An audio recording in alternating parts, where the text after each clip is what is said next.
Rain hammered the road so hard that the coachman could no longer see the path ahead, and the carriage lurched sideways into a ditch, throwing its single passenger against the door.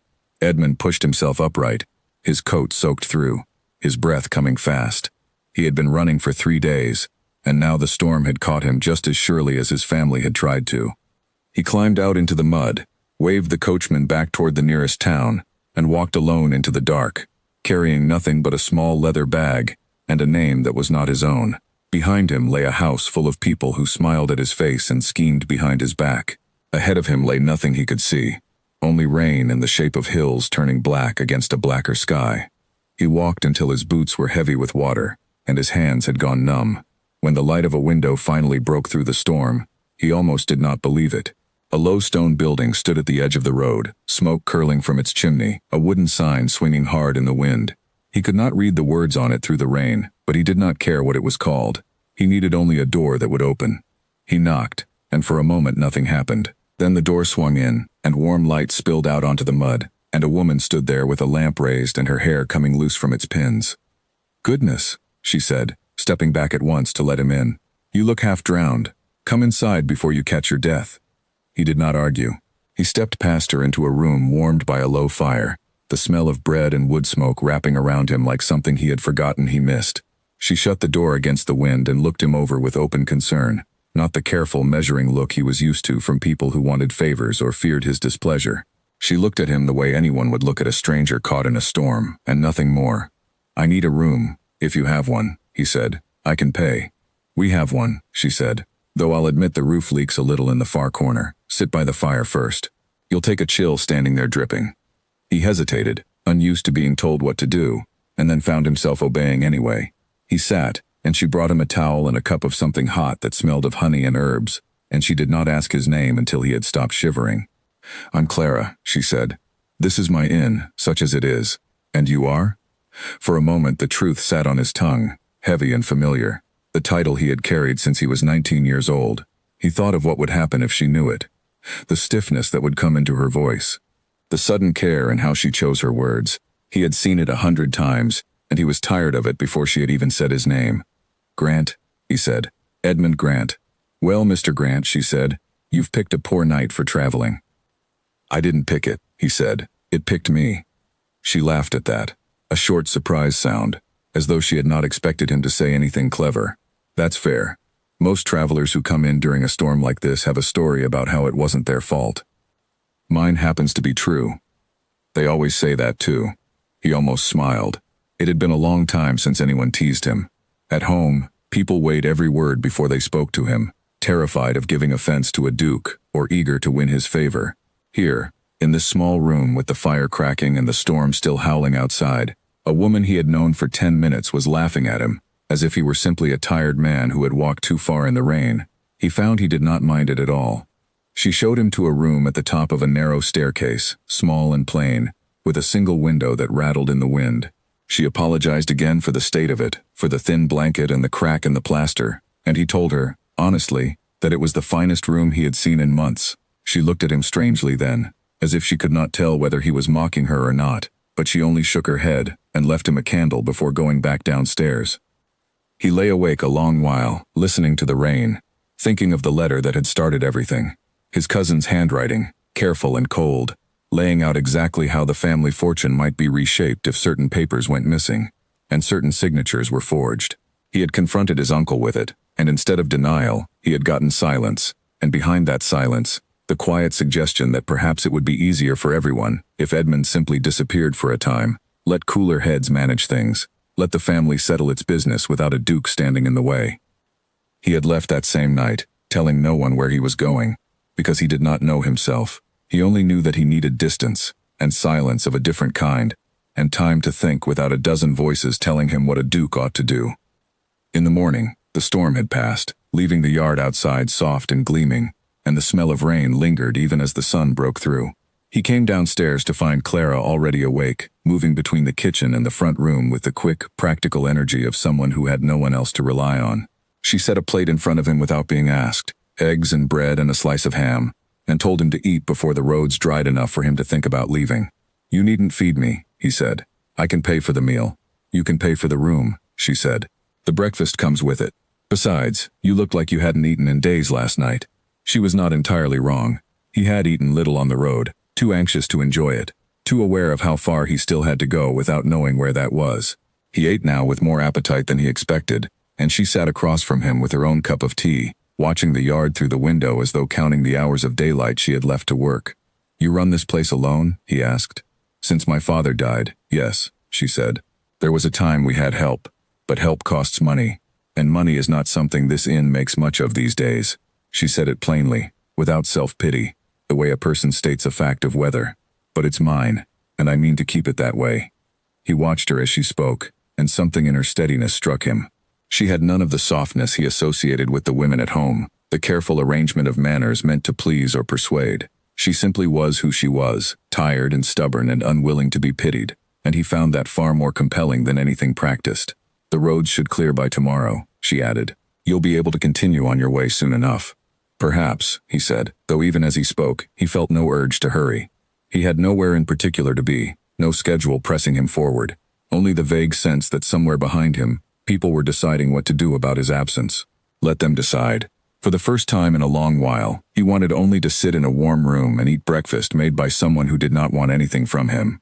"There's a broken step by the stable, if you're the sort who likes to make himself useful," she said, half joking, clearing his plate. "Though I suppose gentlemen don't often fix stairs." "This gentleman might surprise you," he said, and meant it more than she could know. She raised an eyebrow, clearly doubting him, and went back to her work, leaving him at the table with his tea going cold and a strange, unfamiliar lightness settling in his chest. He thought of the manor he had left behind, its high ceilings and careful silences, and could not remember the last time a room had felt this easy to sit in. Outside, the sun climbed higher over the wet fields, and the world, at least for now, asked nothing of him. He decided, without quite meaning to, that he would stay another day.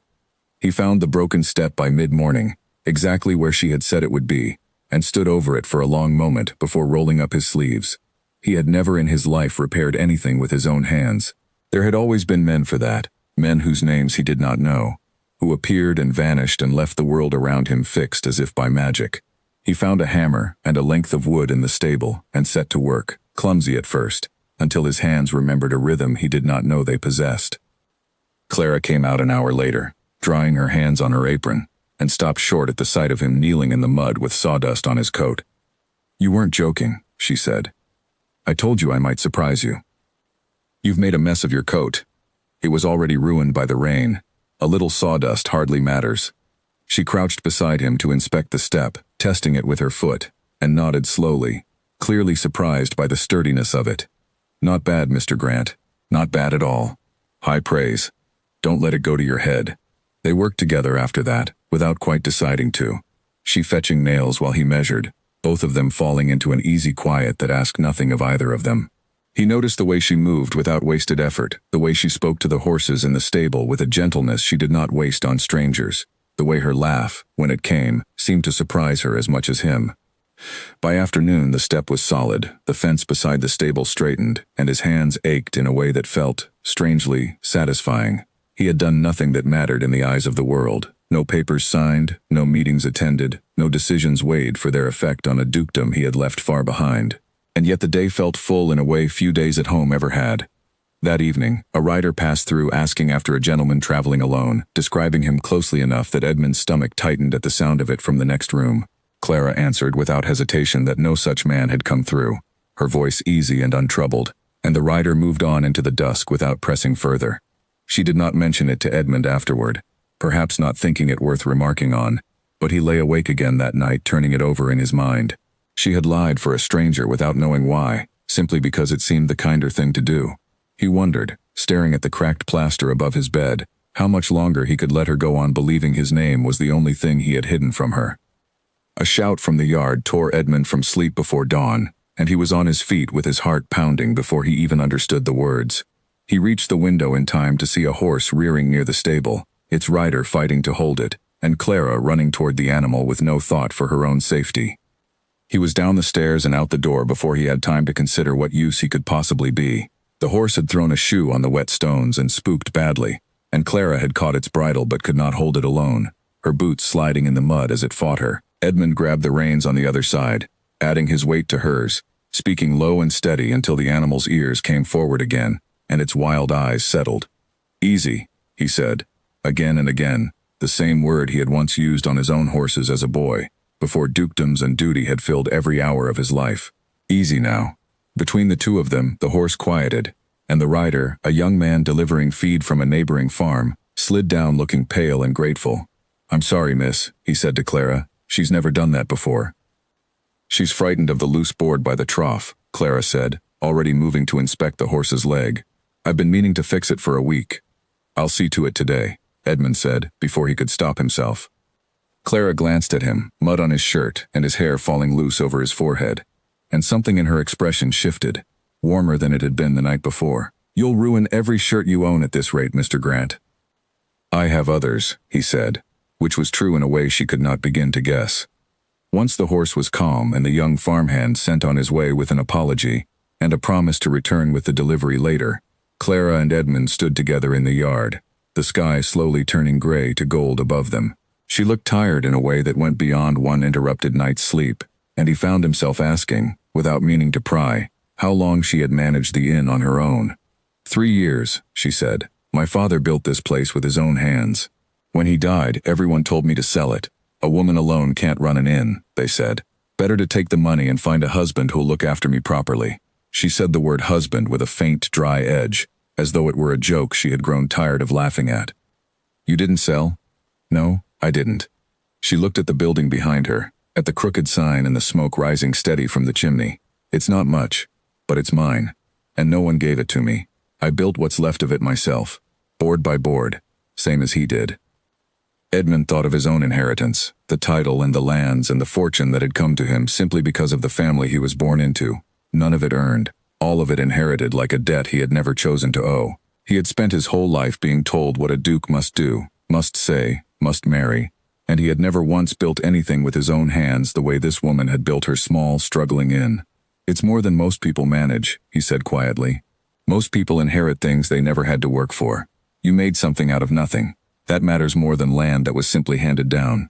She looked at him for a long moment, as though trying to work out where such a thought had come from in a man she took for an ordinary traveler.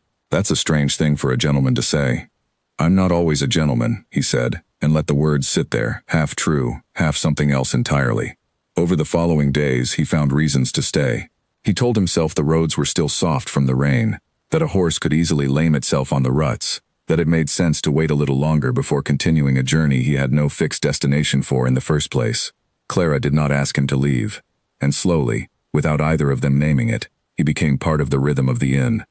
He learned to chop wood well enough not to embarrass himself, learned the names of the 2 horses in her stable, learned that she hummed old songs under her breath while she kneaded bread and stopped abruptly if she noticed anyone listening. He learned that she rose before the sun and rarely rested before it set again, and that despite this, she still found time to sit with him in the evenings, sharing bread and cheese and quiet conversation by the fire. "You ask a great many questions for a man who answers so few," she said one evening, watching him over the rim of her cup. "What would you like to know? Where you're from? What waits for you at the end of this road you're so determined to travel, though you never seem in any hurry to reach it?" He turned his cup slowly in his hands, choosing his words with more care than he had used in a long time. "I came from a house full of people who wanted things from me. Money, favor, position. I grew tired of being useful to everyone and known by no one." "And where you're going?" "I don't entirely know," he admitted, and it was, strangely, the truest thing he had said to anyone in months. "I thought I was running from something. Lately I wonder if I was only looking for a place where no one wanted anything from me at all." She was quiet for a moment, studying him in the firelight. "You've found that here, for what it's worth. I don't want anything from you, Mr. Grant, beyond fair payment for a fair room. That's more honesty than most guests offer, and it seems to be more than you're used to." "It is," he said, "more than you know." The days settled into something he had not expected to want, ordinary and full at once. He helped where he could, listened when she spoke, and found himself, more and more, watching the door of the kitchen for her return, listening for her voice in the yard, arranging his hours around the small moments they shared, without ever admitting to himself why. One afternoon, while repairing the fence along the eastern field, he found her sitting alone on an overturned crate near the tree line, staring out at nothing in particular, her shoulders low in a way he had not seen before. He approached carefully, unsure whether she wanted company or solitude. "Bad day?" he asked. The roof needs mending before winter, and I haven't the money for the materials, she said. The harvest was poor this year, and fewer travelers come through than used to. My father managed it. Somehow, even in worse years. I keep wondering what I'm doing wrong. You're doing everything right, he said. Some years are simply harder than others, regardless of what anyone does. That's easy to say when it isn't your roof. No, he agreed. It isn't. But I've seen enough failing estates to know that ruin rarely comes from one person's mistake. Sometimes the land itself turns against you, or the roads change, or the world simply moves in a direction no one could have predicted. It doesn't mean you've failed. She looked at him with something like surprise, as though his words had landed with more weight than she expected from a traveling stranger. You talk like a man who has managed more than a single horse in a saddlebag, Mr. Grant. He felt the familiar tightening in his chest, the truth pressing against his teeth, and for a moment he almost told her everything. The title, the estate, the fortune that could fix her roof without the smallest strain on his purse. But he thought of how her eyes would change the instant she heard it, how the ease between them would vanish into careful distance, and he could not bear to lose the one place in the world where he was simply a man and nothing more. I've seen a great deal, in my way, he said instead, enough to know that hard years don't undo good work. She smiled at that, small and tired but real, and reached over to touch his arm briefly before standing to return to the inn. It was a small gesture, barely anything at all, and yet it stayed with him long after she had gone, a warmth he had not felt in longer than he cared to admit. That night, lying in the narrow bed beneath the cracked plaster, he made a decision he knew he could not easily undo. He would find some way to help her, quietly, without revealing who he truly was, and he would stay a little longer still, though every day that passed made the truth heavier to carry, and made the thought of losing her trust feel like the greater danger, far greater than anything waiting for him back in London. 2 days later, a group of merchants stopped at the inn for the night, their cart loaded with cloth and spices bound for the coast. They took the long table by the fire, ordering stew and ale, and their talk turned quickly to news from the city, the way travelers' talk always did. Edmund sat near the corner, half in shadow, and listened, as one of the men leaned forward with the particular relish of someone who enjoyed a good scandal. They say the Duke of Hartwell has vanished entirely, the merchant said. No word for near 2 weeks. His family claims he's gone abroad for his health, but my cousin works in the house of a man who does business with the estate, and he says the servants are frightened half to death. Some think there's been foul play. Others say the young duke simply couldn't bear the weight of the title and ran from it like a coward. A duke, running from his own house, another merchant laughed. What a thing. Must be nice to have so much you can simply walk away from it. Edmund kept his eyes on his cup, his jaw tight, forcing his hands to stay loose and easy on the table. Clara, moving between tables with a tray of bread, paused at the mention of it, her brow furrowing slightly. Seems a strange thing to gossip about, she said, setting down the tray. A man's troubles aren't entertainment, duke or otherwise. Ah, but a duke's troubles are everyone's business, miss, the first merchant said cheerfully.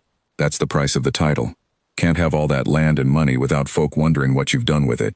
She said nothing further, moving on to the next table, but Edmund caught the small frown that lingered on her face, and something in him ached at it.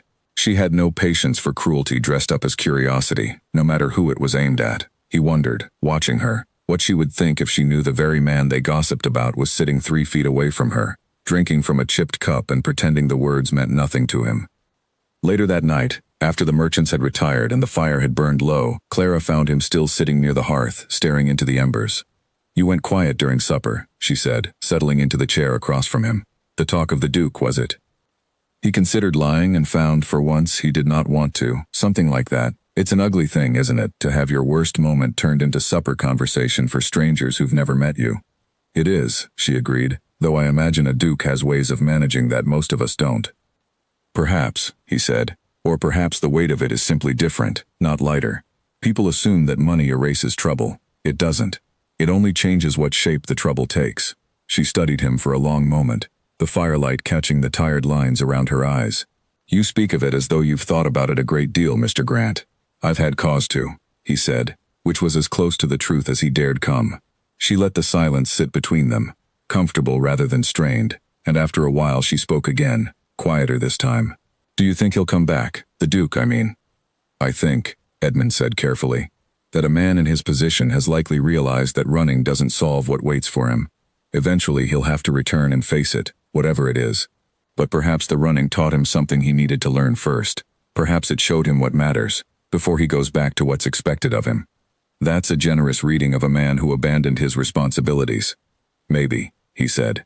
Or maybe every man deserves a little time to remember who he is, before he's asked to spend the rest of his life being what everyone else needs him to be. She did not answer that directly, but something in her expression softened, as though she had heard more in his words than he intended to say. She rose after a while, bidding him good night, and paused at the bottom of the stairs to look back at him once more. "Whatever it is you're carrying, Mr. Grant," she said, "I hope you find your way through it. You've a good heart, for a stranger who fixes fences and says too little about himself." He watched her climb the stairs, her words settling over him like something warm, and he sat alone by the dying fire long after she had gone, turning the truth over and over in his mind, no closer to knowing how much longer he could bear to keep it from her. A letter arrived at the inn, addressed to no one in particular, simply left by a passing rider who claimed he'd been paid to leave it at every inn along the road, and Clara found it tucked beneath the door one gray morning before the household had properly woken. She read it once at the kitchen table, her tea going cold, and by the time Edmund came downstairs, her face had lost its usual color. "What's happened?" he asked, alarmed by the stillness in her. She handed him the letter without a word. It was a notice, printed and distributed widely, offering a reward for information leading to the whereabouts of a gentleman traveling under an assumed name, believed to be moving through the countryside on foot or by hired carriage, last seen near the western roads. No name was given, only a description, careful and precise enough that Edmund felt his stomach drop as he read it. Tall, dark-haired, well-spoken despite plain dress, likely traveling alone. "They think he's in trouble," Clara said.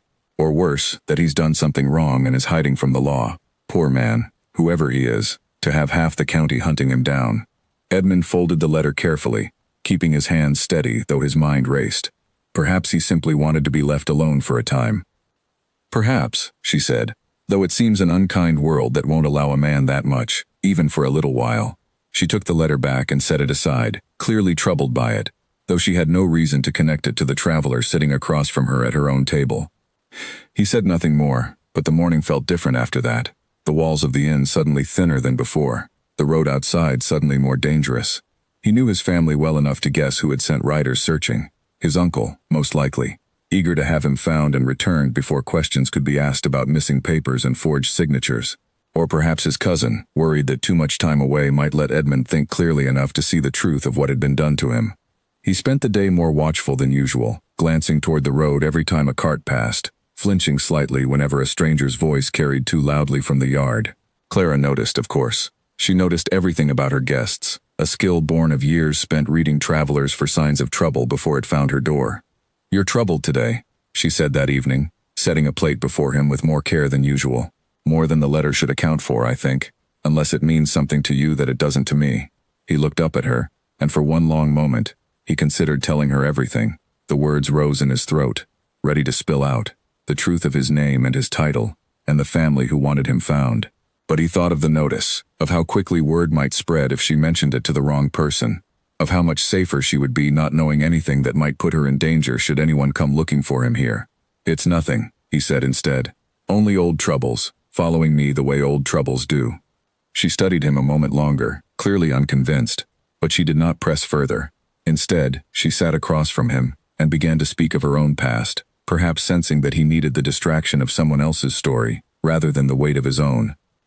"I was engaged once," she said, "before my father died, a merchant's son, from the next town over. Charles, his name was. He courted me for the better part of a year, spoke beautifully of the life we'd build together, promised he'd help me manage the inn once we were married." She paused, turning her cup slowly on the table. "The moment my father passed and the inn became mine outright, with all its debts and its leaking roof and its uncertain future, he found reasons to delay the wedding, then reasons to delay it further. Eventually he simply stopped calling on me altogether and married a woman with a proper dowry instead." "I'm sorry," Edmund said quietly. "That was cruel of him." "It taught me something useful at least," she said, with a faint, hard edge to her voice. "That fine words are cheap, and promises cheaper still, when a man's comfort is weighed against them. I don't regret losing him. I regret how long it took me to see what he truly was." "Not every man is made that way," Edmund said, more firmly than he intended. "Perhaps not," she said, "but I've learned to judge men by what they do, not what they say. Charles said he loved me. He simply loved comfort more, when the choice came to it." She looked at Edmund then, something searching in her gaze. You've done more for this inn in the weeks you've stayed than he ever offered in a year of courting. Mended fences, calmed a frightened horse, listened when I needed listening to. I find myself trusting a stranger more than I ever trusted the man I nearly married." Her words settled over him with unexpected weight, both a comfort and a warning at once. He wanted, more than he had wanted anything in a long while, to be worthy of that trust. And yet every day he let her believe his name was Grant, he moved further from deserving it. That night, unable to sleep, he walked out into the yard beneath a clear sky scattered with stars. The storm long passed and the air turned cold and sharp. He found Clara there as well, sitting on the low stone wall near the stable, wrapped in a shawl against the chill, looking up at the sky as though searching for something in it. "Can't sleep either?" she asked, without turning. "No," he admitted, coming to sit beside her, careful to leave a respectful distance between them. "Too many thoughts, and none of them useful. I used to come out here with my father," she said, "after my mother died, when I was young. He'd point out the stars and tell me stories about them, half of them invented on the spot, I'm certain, though I never told him I knew that." She smiled faintly at the memory. It made the nights feel less lonely somehow, having stories to hang on to, even foolish ones. "What sort of stories?" "Oh, nonsense mostly. That the brightest star was a lantern left burning by a lost sailor guiding him home. That the ones which flickered were laughing at some private joke among themselves." She glanced at him, a little self-conscious. "It sounds foolish," said aloud. "It doesn't," he said. "It sounds like a father who loved his daughter enough to make the dark less frightening for her." Something shifted in her expression at that, softer than before, and for a long moment neither of them spoke, the silence between them comfortable rather than empty. He found himself watching her profile against the starlight, the strong line of her jaw, the tired but unbroken set of her shoulders, and felt something settle in his chest that he had no name for and no right to feel, given everything he had not told her. "Edmund," he said suddenly, before he could stop himself. She turned to him, puzzled. "What?" He realized, too late, what he had done, the true name slipping free after weeks of careful guarding. He could have laughed at the absurdity of it, blurting out his own name to the stars like a fool. "My name," he said carefully, choosing the safest version of the truth he could manage. "Edmund is my given name, Grant my family name. I don't often use the first with strangers. It felt strange to keep it from you, given everything else." It was not the whole truth, but it was closer than he had come before, and something in her seemed to accept it as an offering of trust, however small. "Edmund," she repeated, as though testing the shape of it. "It suits you better than Mr. Grant does, somehow. Less formal." "I've always thought so myself," he said, and for once, it was entirely true. They sat together beneath the stars a while longer, speaking of small things, her father's foolish stories, and his own boyhood spent far from any inn or stable, though he was careful to keep the details vague enough not to betray himself. When at last she rose to return inside, she paused, looking back at him with an expression he could not quite read. "I'm glad the storm brought you here, Edmund," she said. "Whatever it is you're running from, I hope you find some peace in it before you go." "I've found more here than I expected to," he said honestly. "More than I know what to do with, if I'm honest." She smiled at that, small and a little uncertain, before disappearing inside, leaving him alone beneath the stars with his heart full and his conscience heavier than it had been in weeks.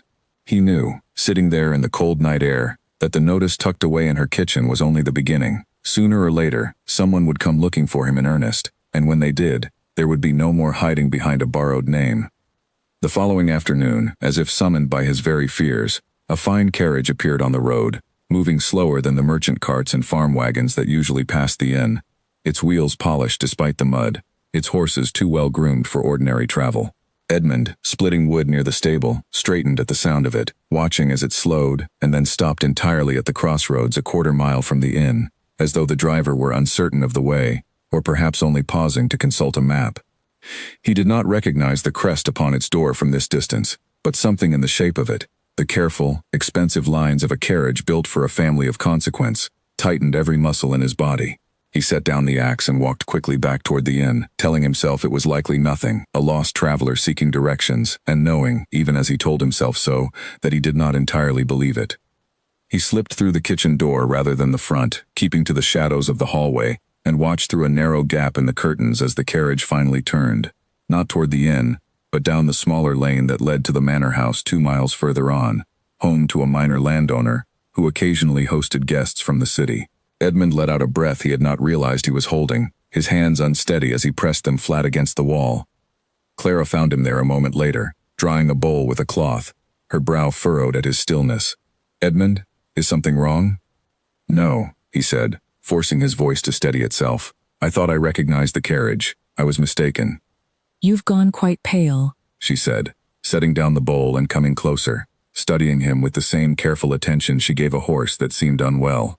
"Whoever you think might be looking for you, they haven't found this inn yet, and even if they did, I'd tell them nothing. Same as I told the rider who came asking after a lone traveler last week. You don't even know what I've done," he said, half a warning, half a confession he could not quite bring himself to finish. "I know what kind of man mends a stranger's fence and calms a frightened horse and listens more than he speaks," she said simply. "Whatever trouble follows you, I doubt it's the sort that makes a man dangerous to know.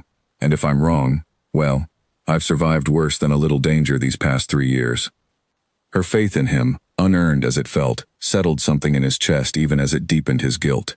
He wanted, badly, to be the man she believed him to be, honest and simple and worthy of her trust, rather than a duke hiding behind a false name while half the county searched for him under a description that fit him far too well. That evening, after the supper dishes had been cleared and the fire banked low, Clara brought out an old worn ledger and set it on the table between them, sighing as she opened it to a page thick with figures. "The roof again," she said, by way of explanation. "I've been trying to work out how to manage the repairs before the first hard frost, and every way I count it, I come up short." Edmund leaned forward, studying the columns of numbers, the careful, cramped handwriting recording every coin spent and earned. He saw at once where the trouble lay: small inefficiencies scattered through years of careful but untrained bookkeeping, money spent on supplies that could be sourced more cheaply, a debt to a local merchant carrying interest that could easily be renegotiated. "May I?" he asked, gesturing to the ledger. She slid it toward him, curious rather than defensive, and watched as he worked through the figures with a quickness that clearly surprised her. He rearranged her accounts, suggested a different supplier for the grain she bought for the stable, pointed out that the interest on her debt to the local merchant was higher than custom generally allowed, and that a polite but firm conversation might see it reduced. "How do you know all this?" she asked, watching him with open astonishment. "You said you'd never run so much as a shop." He caught himself, realizing too late how much his knowledge of ledgers and debts and interest rates revealed about a life far removed from the one he had claimed. "I managed accounts once, for a family I worked for," he said carefully, the lie coming easier now, though it tasted worse each time. "It's not so different, whether the sums are large or small. Numbers behave the same regardless of what they're counting." She accepted this, though something in her gaze lingered a moment longer than necessary, as though filing the detail away for later consideration. "Well, whatever family you worked for, they were fortunate to have you. This is the clearest my accounts have looked in 3 years. You'll manage the roof before the frost," he said. "I'd wager on it." "You'd wager on very little from what I've seen. You're a cautious man, Edmund Grant." "Only where it matters," he said, and thought, not for the first time, of how little caution he had left where she was concerned. Every day he stayed, every quiet evening spent bent over her ledgers or sitting beneath the stars, drew him further from the man his family expected him to be, and closer to someone he barely recognized, someone who wanted nothing more than to remain in this small, imperfect inn, with this steady, unpretending woman, for as long as the world would allow it. He knew, even as the thought settled warm and dangerous in his chest, that the world rarely allowed such things to last. Somewhere beyond the crossroads, his family continued to search, and the longer he stayed, the greater the chance that the truth would arrive before he found the courage to offer it himself. Later, as she closed the ledger and rose to bank the fire for the night, she paused at the doorway and looked back at him with a softness she rarely let show so plainly. "Whatever you're hiding from, Edmund," she said quietly, "I hope you know you don't have to carry it alone, not while you're under this roof." He wanted to tell her then, more than he had wanted anything, that the very roof she offered so freely might soon be surrounded by men sent to drag him back to a life he had not chosen and could not escape forever. Instead, he only nodded and thanked her and watched her disappear up the stairs, carrying with her a trust he feared he would not be able to keep for very much longer. He sat alone by the dying fire long after the house had gone quiet, listening to the wind pick up outside, thinking of carriages on distant roads and letters left beneath doors, and wondering how many days remained before the world he had run from finally found its way to her door.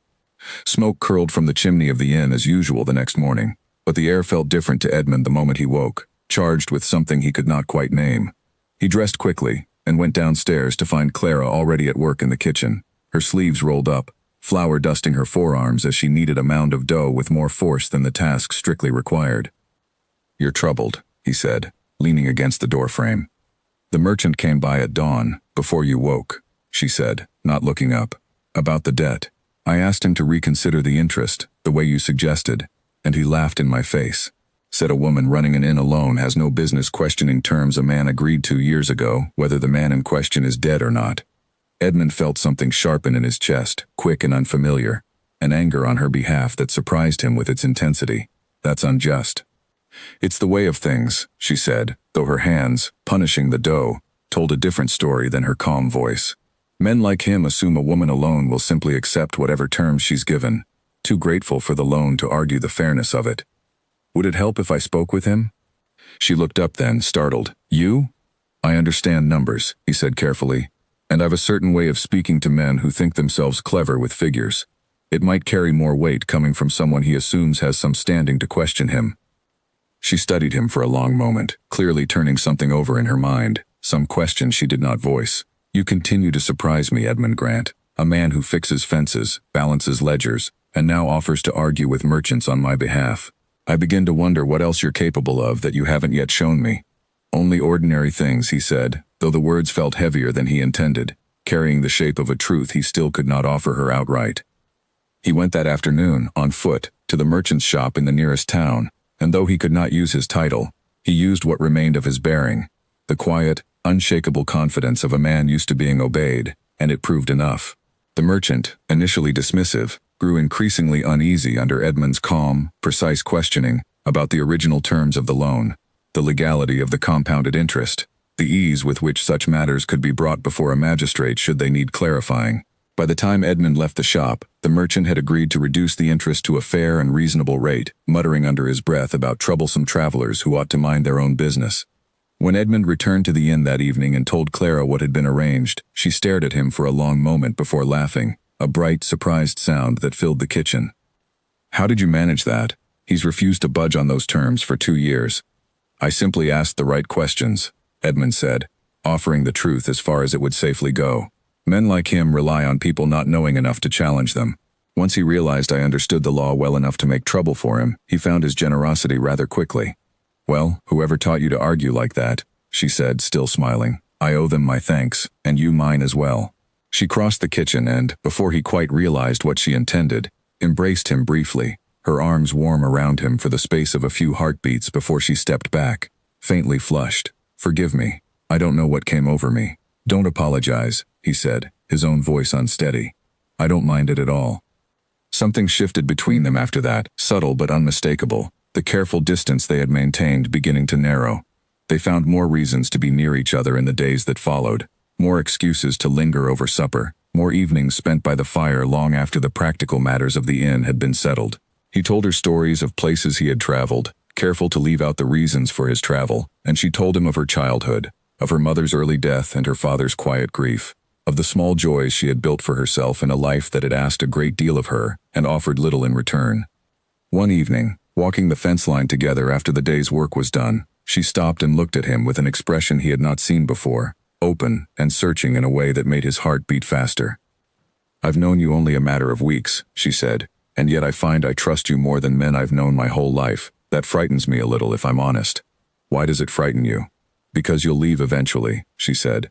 "Whatever waits for you at the end of your road, it will call you back one day, and I'll be left here, same as always, minding an inn that barely stays afloat, wondering if any of this was real, or simply a pleasant dream I let myself believe in for a while." Her honesty struck him harder than any accusation could have. He wanted desperately to promise her that he would not leave, that whatever waited for him could be managed, negotiated, set aside in favor of the life he had found here. But he knew, even as the wish rose in him, how complicated the truth remained, how little control he truly had over the forces gathering behind him. "I can't promise you the future," he said carefully. "I don't yet know what shape my own life will take, but I can promise you that whatever happens, these weeks have been more real to me than anything I left behind. You are not a dream I've let myself believe in. You are the truest thing I've found in a very long time." She looked at him for a long moment, searching his face for something, and whatever she found there seemed to satisfy her, at least for the moment. She reached for his hand, threading her fingers through his, and they stood together at the fence line as the sun sank low over the fields, saying nothing more, needing nothing more than the quiet certainty of each other's presence. That night, after she had gone to bed, Edmund sat alone at the kitchen table with a candle burning low, staring at a blank sheet of paper he had found among her supplies. He thought of writing to his uncle, of finally answering the silence with words of his own, laying out exactly what he knew, and demanding it be addressed properly, rather than buried beneath false stories of ill health and foreign travel. He thought, too, of what such a letter would mean, an end to his hiding, an acknowledgement that sooner or later, he would have to return to the life waiting for him, and face, at last, the question of what to do about Clara, and about the truth he had not yet found the courage to give her. He did not write the letter that night. Instead, he blew out the candle and climbed the stairs to his small room, lying awake long after the house had gone quiet, listening to the wind move through the trees outside, and thinking, with a mixture of hope and dread he could not quite separate, of how much longer this fragile peace could possibly last, before the world outside found its way to her door, and demanded, at last, to know exactly who he truly was. The following week brought a run of guests unlike any the inn had seen in months, a party of travelers heading toward the coast for a wedding, cheerful and loud and generous with their coin. Clara worked from dawn until well past dark, and Edmund worked alongside her without being asked, carrying trunks, tending the extra horses stabled in the yard, refilling cups and clearing plates until his arms ached with the unfamiliar labor of it.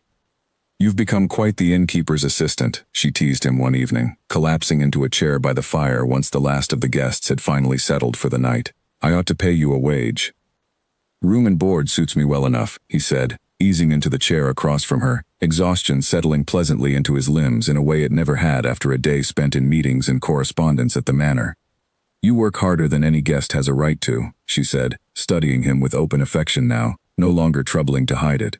"I don't understand how a man who speaks so carefully, who clearly knows his way around ledgers and legal arguments, ends up content, chopping wood and hauling trunks for a stranger's wedding party. Perhaps I've simply found that this suits me better than the alternative," he said. "There's a kind of honesty in labor. You do the work, and the work is done, and no one questions your right to have done it, or wonders what you truly want in return. And the alternative—" He hesitated, choosing his words with care. "The alternative is a life where everyone wants something from you, where every kindness is weighed for its usefulness, where a man can go years without anyone asking him a single honest question about how he feels or what he wants, only what he intends to do about matters far larger than himself." She reached across the space between them and took his hand, her fingers rough from years of work, warm against his. "That sounds like a lonely way to live." "It was," he said, "until I found this place." They sat together in comfortable silence for a while, the fire crackling low, the last of the wedding party's noise fading into the quiet of the night. Clara studied their joined hands for a long moment before speaking again, her voice softer than before. "I've stopped waiting for you to tell me where you're truly from, or what you're truly running from," she said. "I've decided it doesn't matter as much as I once thought it did. I know who you are here, in this inn, in these weeks we've shared.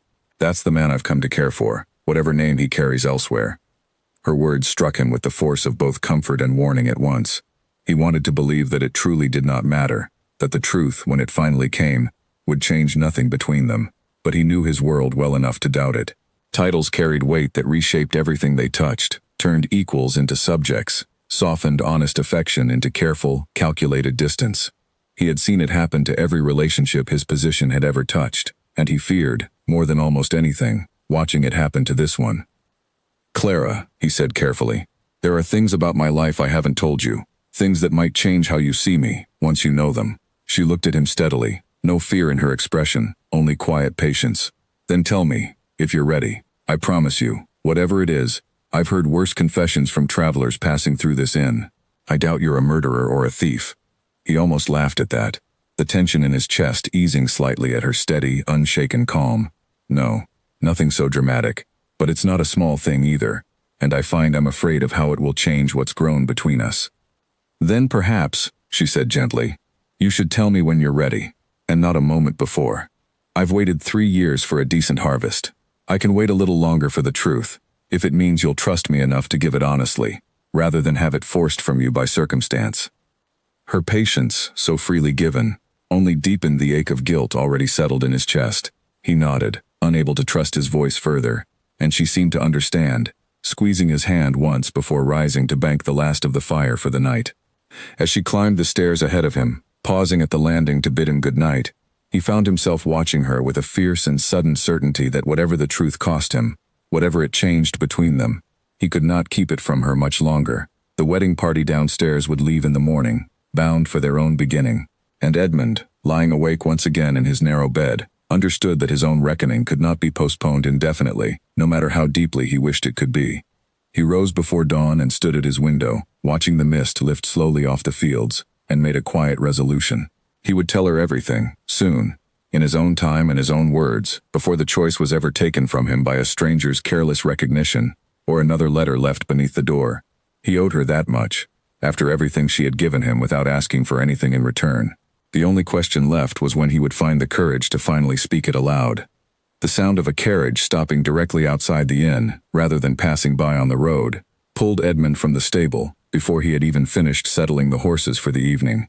He stepped into the yard in time to see a finely dressed man descend, adjusting his gloves with the unmistakable ease of someone accustomed to being noticed, and Edmund's blood turned cold the instant their eyes met. "Your Grace," the man said, his voice carrying clearly across the yard, bowing with a flourish that left no room for doubt. "I confess I hardly believed the rumor when I heard a gentleman fitting your description had been seen in these parts. What extraordinary luck, to find you at last."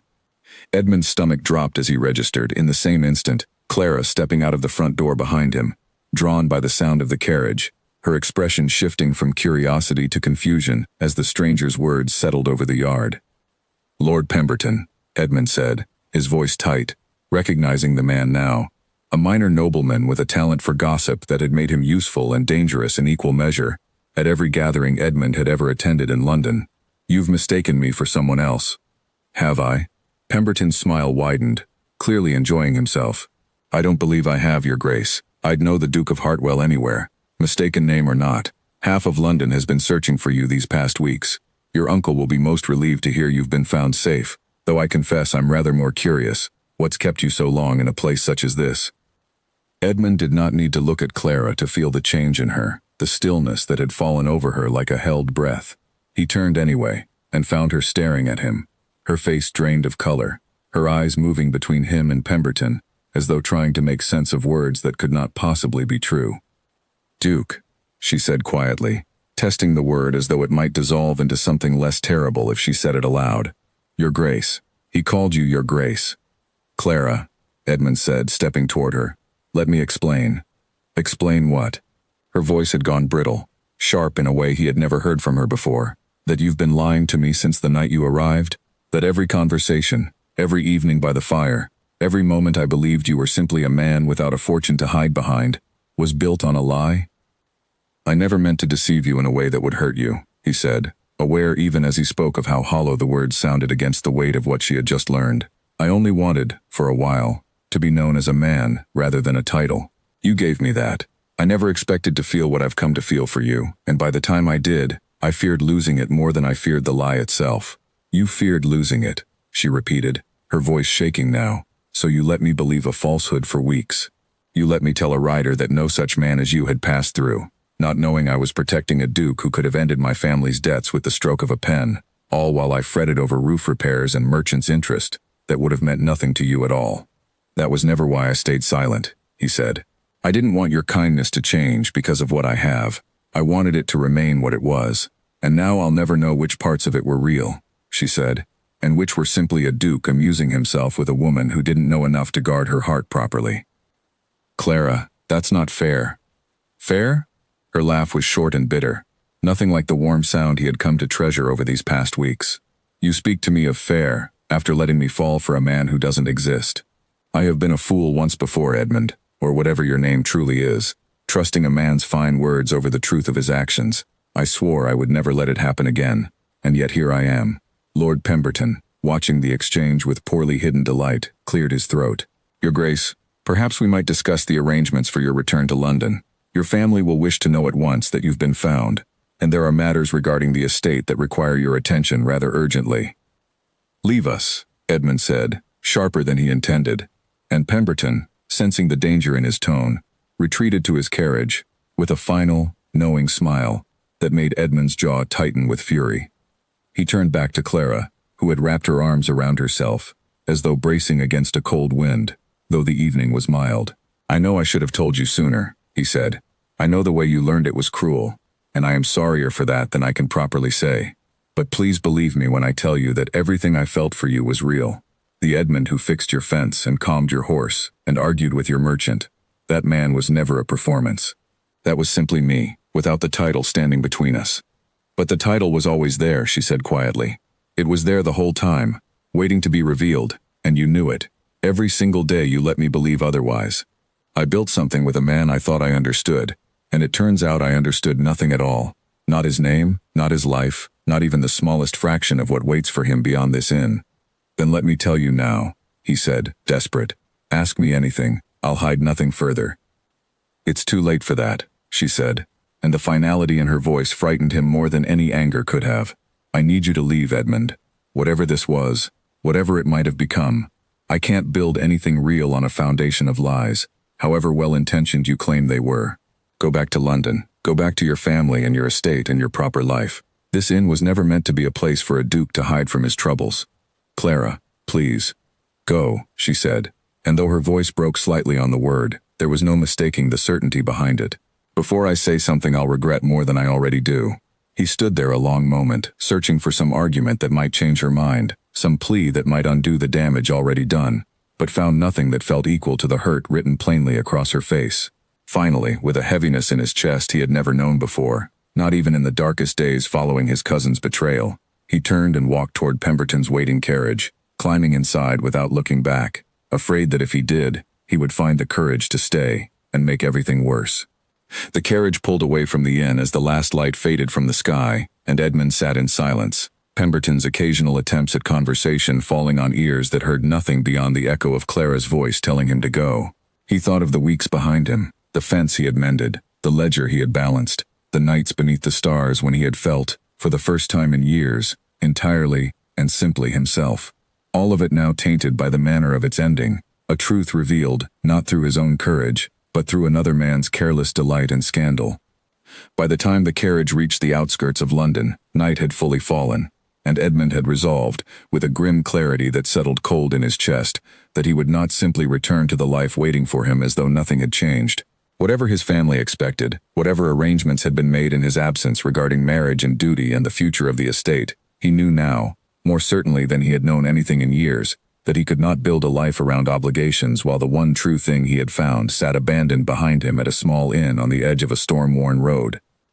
He would face his family, and the mess his uncle had made of the estate's papers, and the marriage they no doubt intended to arrange for him in his absence. But he would not do it as a man pretending the past weeks had never happened. Somehow, someway, he intended to find his way back to Clara, and this time, he would arrive with nothing hidden and nothing left to lose by telling her the whole truth from the very beginning. The following morning brought no relief, only the grim business of a household thrown into disorder by his sudden return. His uncle greeted him with careful relief that did not quite mask a deeper unease, and within hours, Edmund had confirmed what he already suspected, that the forged papers had been drafted with the clear intention of transferring a significant portion of the estate's holdings before Edmund could be located and consulted. He spent the day untangling the deception with cold, methodical precision, his mind clearer than it had been in months, sharpened rather than dulled by the ache of losing Clara so abruptly. By evening, the immediate danger to the estate had been addressed, the forged documents exposed and set aside, his uncle's role in the scheme made plain enough that no further denial could be offered. But as the household settled into an uneasy quiet, Edmund found himself standing alone in his study, staring out at the darkened gardens, thinking not of the fortune he had protected, but of the roof that still needed mending on a small inn far from London, and the woman who had told him to go, her voice breaking even as she said it. A knock at the door interrupted his thoughts, and his aunt entered without waiting for his answer, her expression carrying the particular briskness she reserved for matters she considered settled long before consulting him. "I'm glad to see you looking well, Edmund," she said, settling into the chair across from his desk, "though I confess your disappearance caused no small amount of difficulty. Lady Margaret's family has been asking after you for weeks.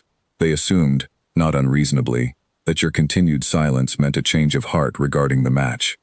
"There was no match to change my heart about," Edmund said, weary already of a conversation he had not chosen to begin. An understanding was discussed. Nothing was promised. An understanding discussed between two families of equal standing is very nearly a promise, in the eyes of everyone who matters, his aunt said. Lady Margaret is accomplished, well-connected, and would make a fine duchess. Her family's estate borders ours to the north. The match would settle a great many practical concerns that have troubled this family for years. I don't doubt her accomplishments, Edmund said.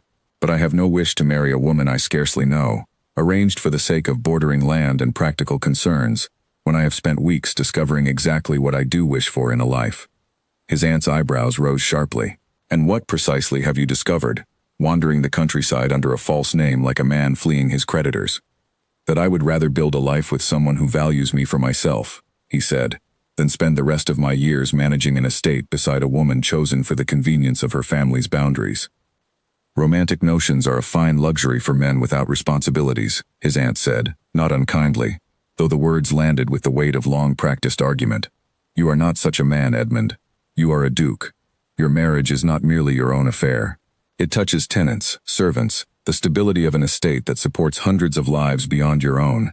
Surely these past weeks of wandering have not erased your understanding of that. They haven't erased it, Edmund said, but they've made me question whether stability requires misery, or whether a man might serve his estate and his tenants just as well married to a woman he chose freely, rather than one chosen for him by the shape of a map. His aunt studied him for a long moment, something shifting behind her carefully composed expression. This is about someone specific, isn't it? Not merely a philosophy you've adopted on the road.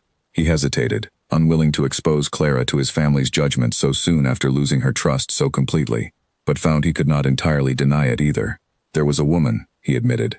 An innkeeper, where I stayed during my absence. She knew nothing of my title until Pemberton arrived and revealed it, and she has asked me never to return. An innkeeper, his aunt repeated, with a tone that suggested she was working hard to keep her composure. Edmund, be reasonable.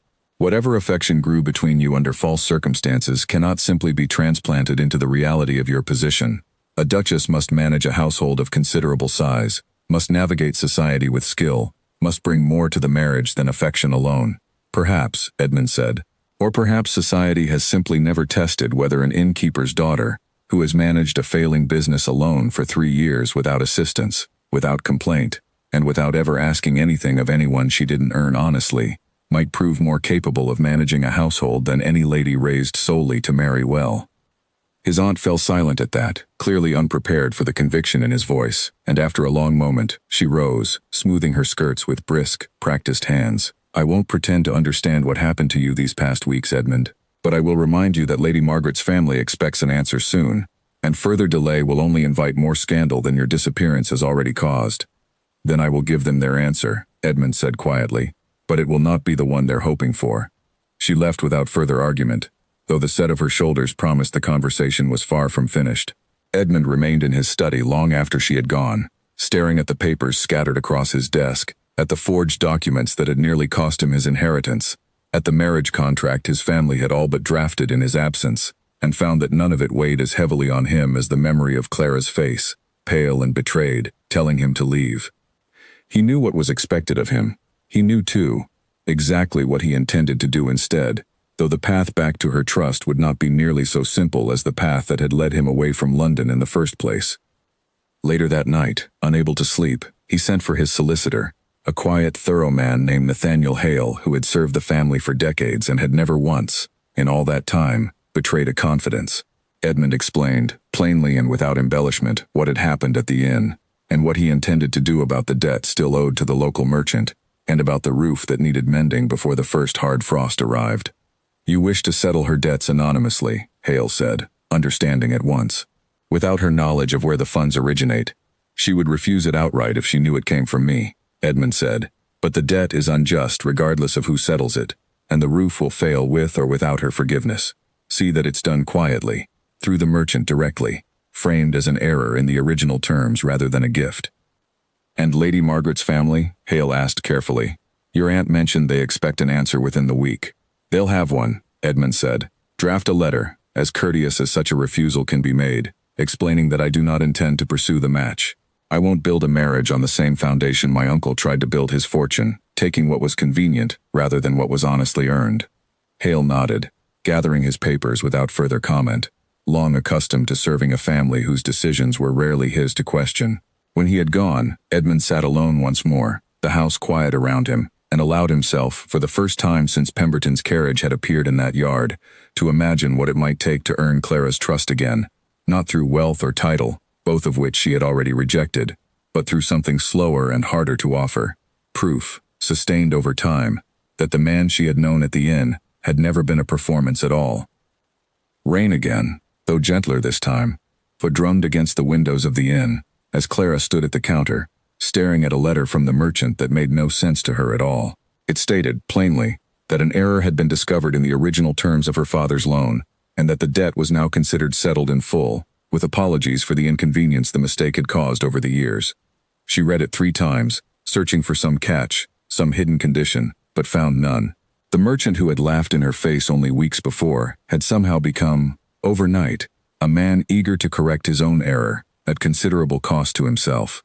She thought, briefly and painfully, of Edmund, of his quiet confidence when he'd returned from arguing with the man, and pushed the thought away as firmly as she could manage.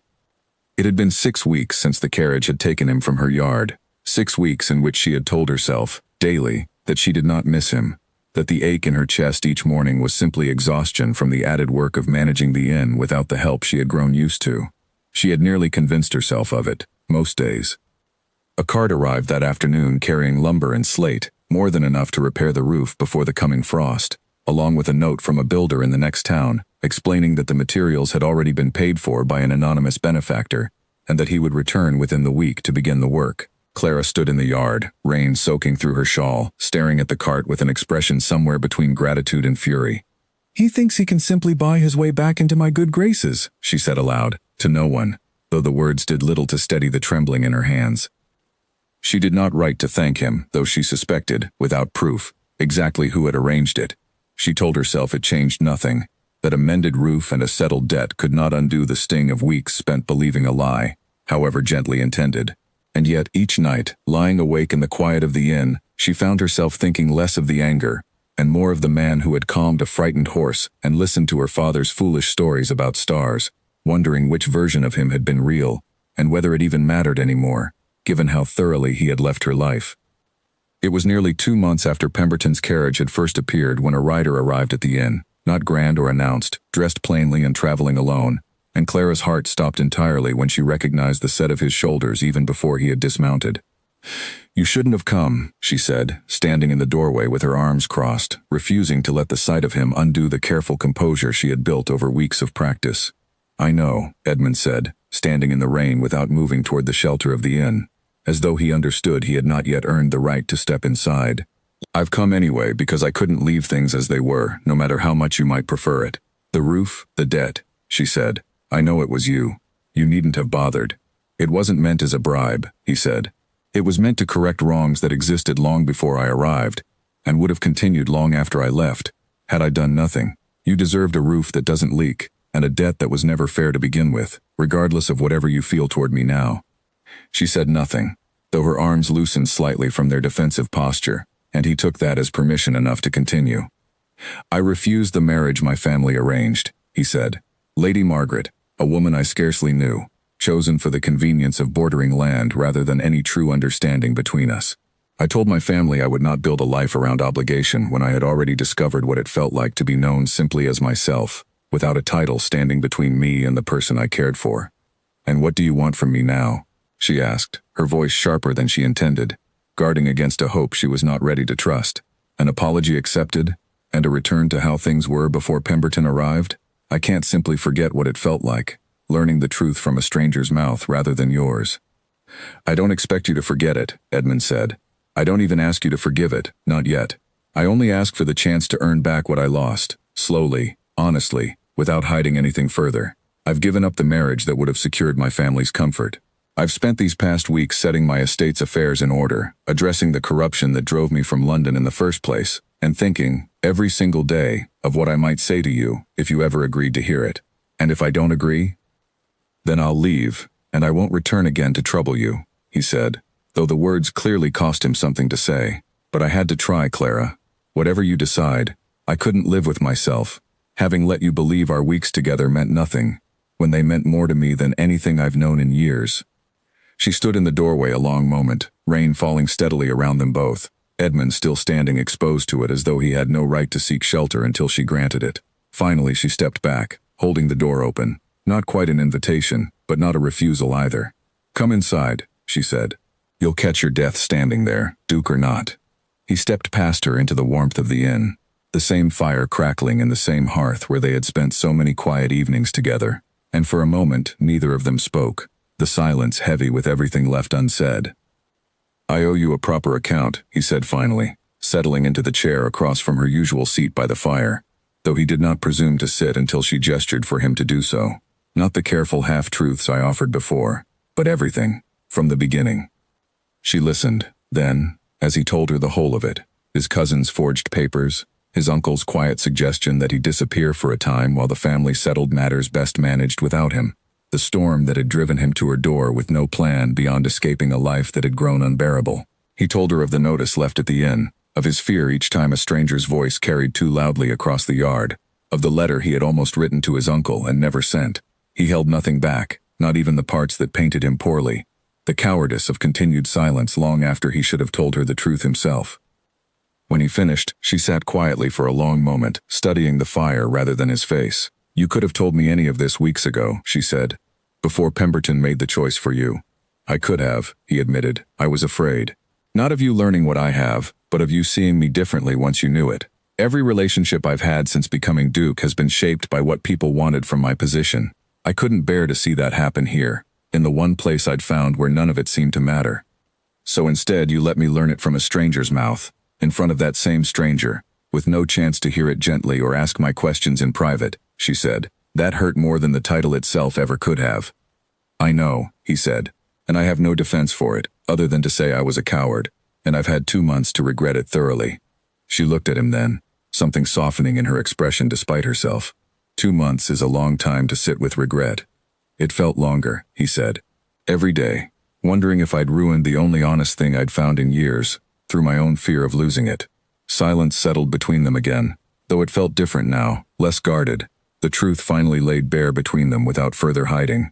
Clara rose after a while and moved to the window, watching the rain continue to fall steadily over the yard, the same rain that had first brought him to her door all those months before. "I won't pretend the past 2 months have been easy," she said without turning.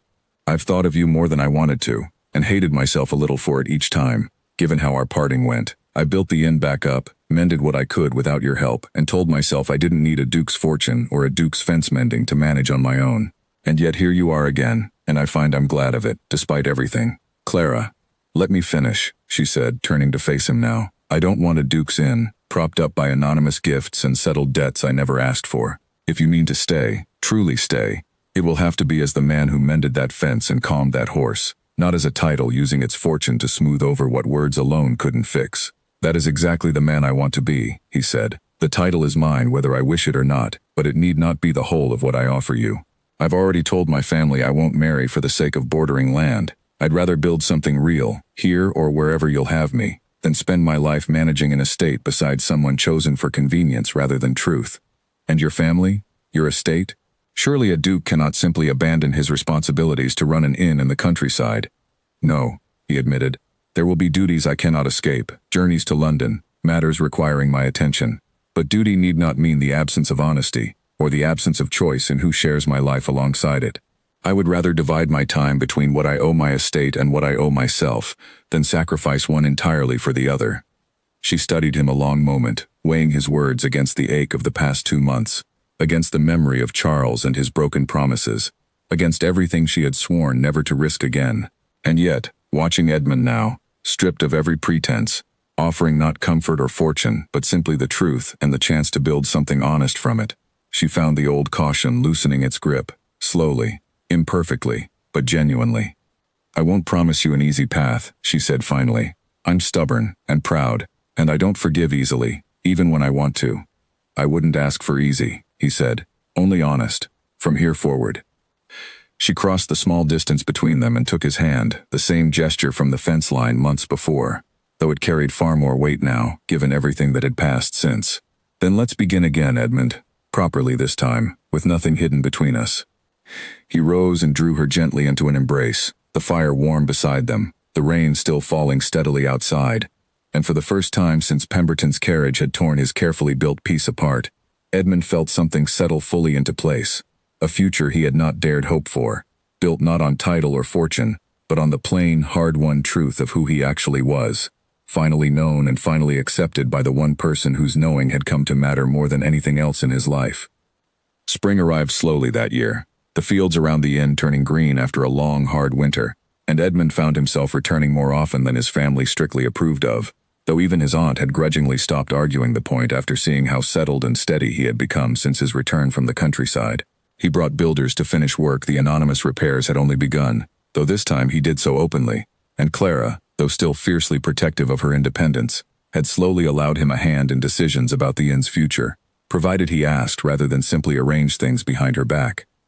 One evening in early summer, with the fields in full bloom and the inn quieter than usual after a long day of guests, Edmund led Clara out past the fence he had once mended, to the same low stone wall where they had sat beneath the stars all those months before. She raised an eyebrow at him, sensing something deliberate in the gesture, though she said nothing, allowing him to lead. "I've spoken with my family," he said, once they had settled onto the wall together, the evening sky beginning its slow turn toward dusk.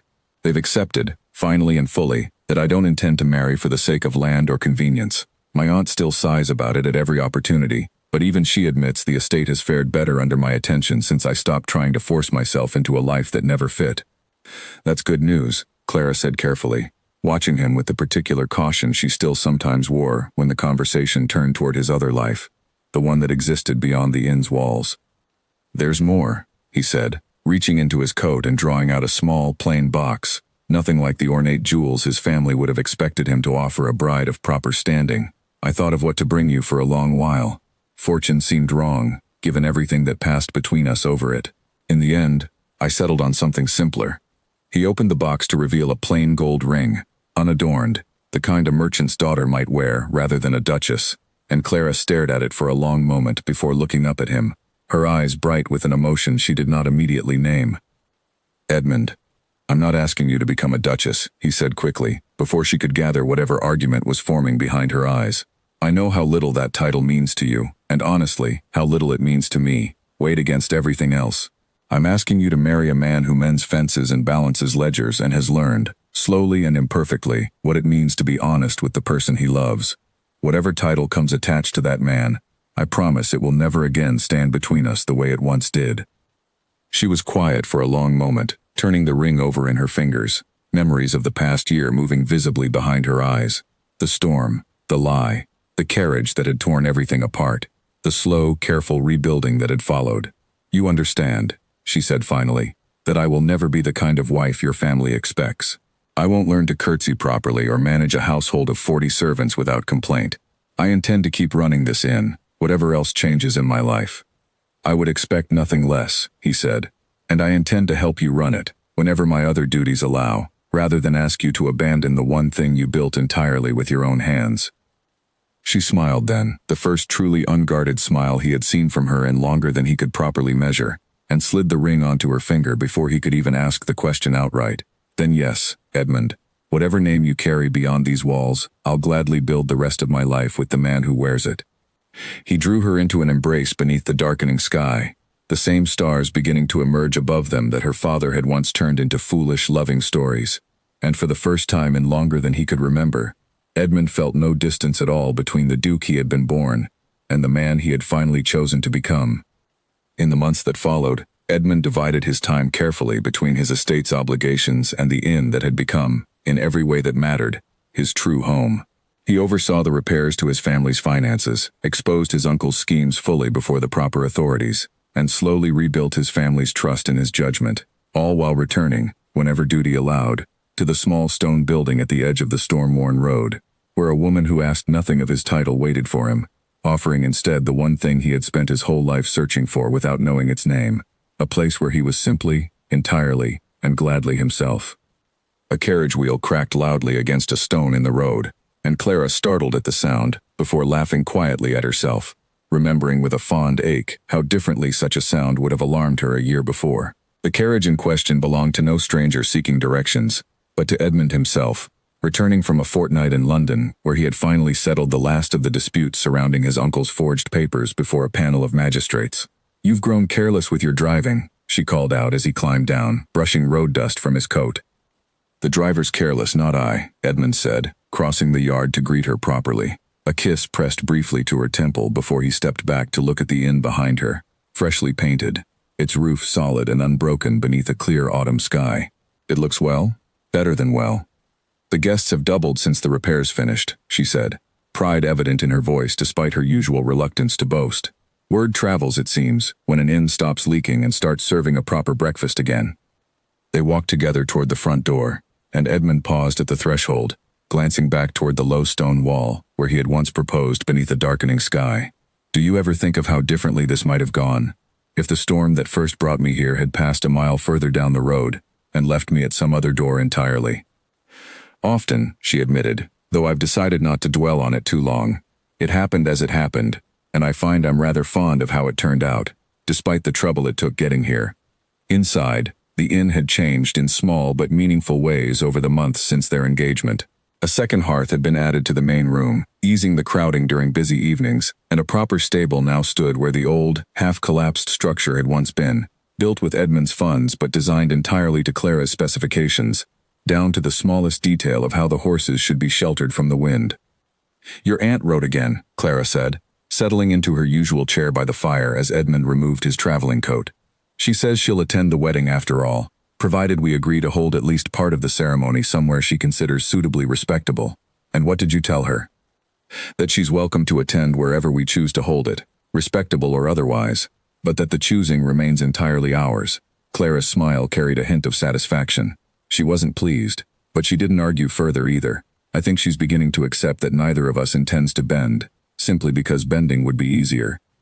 "She'll come around fully, given time," Edmund said, settling beside her. "She's stubborn, but not unkind, and she's watched me happier these past months than she can remember seeing me in years.